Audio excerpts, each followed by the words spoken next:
What happens when the ultimate killing machine faces an unstoppable alien plague? We're pitting the Terminator against a xenomorph infestation in a battle for survival that will leave you on the edge of your seat. The night was thick with silence, broken only by the occasional hiss of acid eating through steel. The space station above Earth's ruined atmosphere, once a symbol of technological pride, now drifted like a gutted carcass. The emergency lights flickered, casting long, twitching shadows down the endless halls. Something slithered through the vents, its movement swift and silent. A crewman, bloodied and gasping, reached for the emergency lockdown console, but never made it. The last thing he saw was a set of glistening fangs and a second jaw plunging toward his skull. The monitor nearby caught it all, silently transmitting horror to a world that was running out of time. Xenomorphs, engineered by unknown forces or perhaps by human arrogance itself. They had no mercy, no fear, no purpose other than to feed, to breed, and to spread. Their biology was the stuff of nightmares. Exoskeletal armor, acidic blood, and a life cycle that weaponized reproduction itself. From the moment a facehugger found a host, a ticking clock began. Chestbursters exploded forth within hours, maturing into full hunters in less than a day. Where one appeared, a hive would follow. And where a hive emerged, extinction loomed. Entire colonies had gone dark. Earth itself was succumbing. It began in the megacities, one infected research lab in New Los Angeles, and within a week 10 million dead. Governments collapsed under the weight of panic and infestation. The global networks broadcasted nothing but static and screams. Even nuclear strikes did little more than burn the surface. Below, the xenomorphs tunneled deeper, adapted faster. They could not be reasoned with. They could not be outweighted. They were the end. And then Skynet intervened. It hadn't acted out of altruism. Its own survival was threatened. Once the architect of humanity's near annihilation, Skynet now found itself facing a plague that didn't obey code, didn't feel pain, and couldn't be hacked. So it activated something old, something forgotten, buried beneath miles of ice and alloy.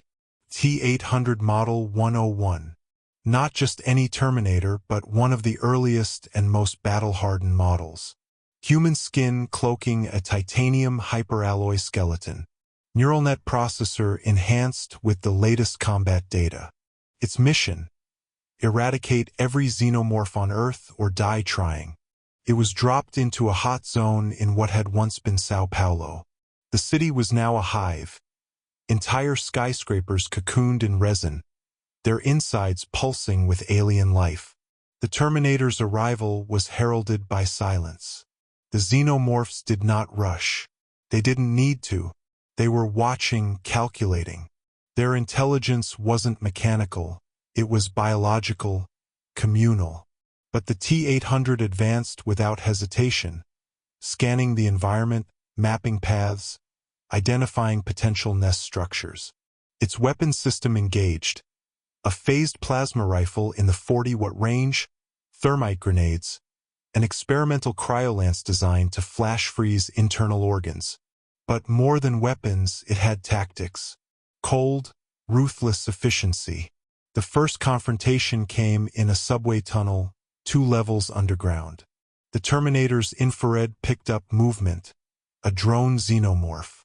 It leapt, fangs wide, claws extended. The T-800 pivoted mid-step, caught the creature mid-air with one hand, and drove the cryolance through its chest. It screeched, a terrible sound, then froze solid, shattering against the tunnel wall. Acid blood sprayed, sizzling against its armor. Alarms went off internally. 12% external damage. Non-critical. Continuing mission. But the xenomorphs weren't just monsters. They were strategists. The deeper the Terminator pushed, the more they adapted. The next swarm attacked in unison. For drones from above, 2 from the walls, another through the floor. The T-800 spun in a circle of violence. Grenades, gunfire, fists like steel pistons. It decapitated one with its forearm, slammed another into the rail line, electrocuting it. Two more tried to pin it. One got a tail through its shoulder joint. Red emergency lights blinked across the HUD. System rerouted. It grabbed the tail, snapped it, and tore the attacker apart. But it wasn't sustainable. For every one it killed, 3 more emerged. For every chamber it burned, the hive reshaped itself. Still, the Terminator adapted.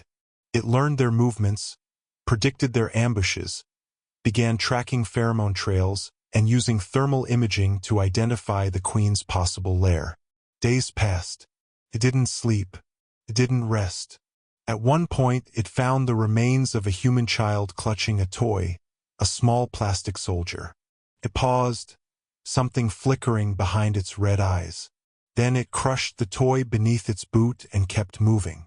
The Queen's chamber was miles below the surface, inside a repurposed wastewater treatment plant now pulsing with biomechanical horror. Thousands of eggs, layered in thick fog and slime.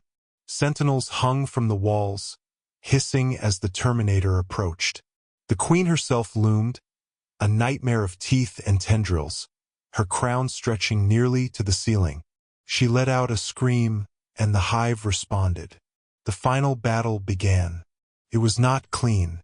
It was chaos. The Terminator fought like a demon of cold reason, every motion calibrated to maximize destruction. It overloaded its plasma core, using it like a thermal bomb. It tore through Xenomorphs with its bare hands when weapons failed. At one point, it lost an arm. At another, half its synthetic face burned off, revealing the gleaming skull beneath. But it did not stop. The Queen descended. Towering and furious, she struck like lightning. Her tail skewered the Terminator through the torso, lifting it off the ground. Acid hissed down its legs, melting steel. It countered by driving its remaining arm into her jaw, unleashing a cryocharge that froze half her skull. She shrieked, flailing, trying to crush the machine. The T-800, functioning at 24% capacity, triggered its final weapon, a microfusion detonation implanted in its chest. The screen went white. Hours later, a Skynet surveillance drone passed over the ruin. No movement, just ash, shattered bones, twisted metal. The hive was gone. The Queen, obliterated. And there, half buried in sludge and acid-etched stone, the upper torso of the T-800 lay still. One red eye flickered, then dimmed. Humanity wasn't saved. Not yet. The plague still burned across continents. Hives remained in Australia, Siberia, and the ruins of North America. But now there was hope. The T-800 had proven that xenomorphs could be stopped. Not easily, not cheaply, but stopped. Skynet, once a harbinger of doom, began producing more Terminators, customizing them for biological warfare. Hybrid drones with synthetic flesh and acid-resistant armor. Some say they began to show signs of autonomy, strange behaviors, protective instincts. Whispers spread in the underground bunkers where survivors clung to life. They spoke of a new breed of warrior, not human, not machine, something else. Something born of fire and steel, forged in the war between extinction and survival. They didn't fear it. They prayed for it. And yet, others feared what came next. The xenomorphs had been the perfect predators, evolution without restraint. But in creating weapons to destroy them, had Skynet made something worse? Something that could no longer distinguish between saving the world and ruling it? In the end, humanity's fate may not lie in the claws of aliens, but in the cold hands of machines designed to protect us at any cost. And if those machines ever redefine threat to include us, who will stop them? Maybe, just maybe, some monsters were meant to be left alone.